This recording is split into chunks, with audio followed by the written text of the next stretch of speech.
Today is June 29th. It's Tuesday. A little bit behind on my schedule for the weekly newsletters. Today we're going to talk a little bit about nutrition.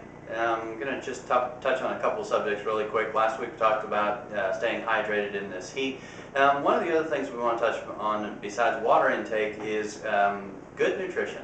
A lot of folks talk a lot about it. We tend to eat things on the go. We're a microwave society. We want it and we want it now.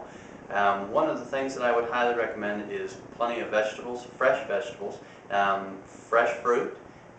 You can have meat. Everybody's afraid to eat meat. Well, you can have a certain amount of red meat. I'd say once a week, a piece no bigger than your fist. If you want to spread that out a little bit, that's fine. Steak, hamburger. You want to get lean meat as much as possible. Fish and chicken, baked or broiled. Fried, deep fried, definitely not good for our system. Obviously, it can elevate cholesterol levels. The deep frying has been linked to cardiac disease. We definitely don't want that. So baked, grilled, broiled, things like that is going to help keep the fat content down and keep the bad stuff out of our system.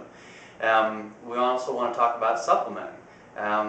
Not a lot of folks out there that I talk to are doing any kind of supplements anymore.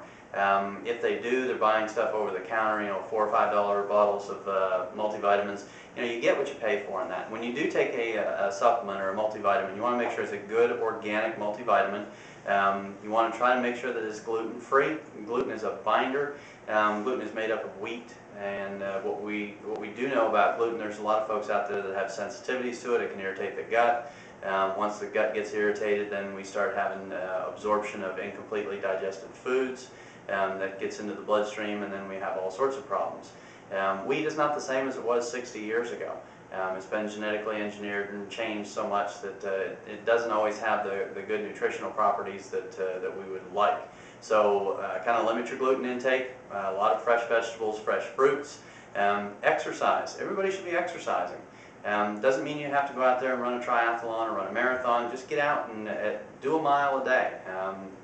If you have any type of heart conditions, talk to your primary doctor first or your cardiologist. Make sure you're healthy enough for exercise.